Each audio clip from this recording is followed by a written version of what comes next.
Hello friends, how are you all? Welcome to my channel, That Known Palette.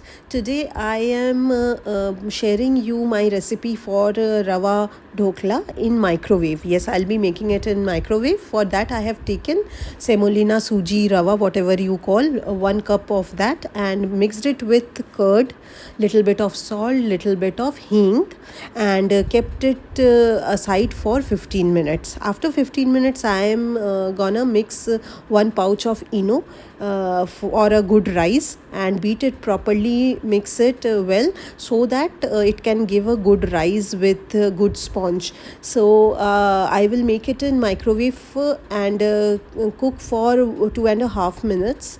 And when you are cooking in microwave, check after 2.5 minutes, and if it doesn't get cooked, you can maybe keep it for another 30 seconds, but it should be cooked in that time frame. So I have greased this container of microwave and poured the mixture and kept it in microwave for 2.5 minutes.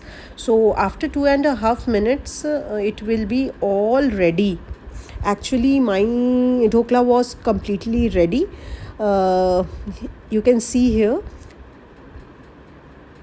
nice spongy texture, and on it now I am sprinkling red chili powder, and for the tadka I am taking green chilies, mustard seeds and curry leaves. I did not have this curry leaf, so I made the tadka without it, and sugar syrup, of course.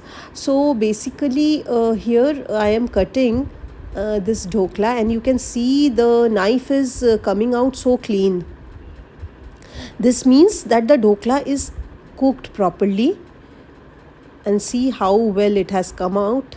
The sponge is so nice. So it's an instant recipe. If you have 15-20 minutes, then you can make it.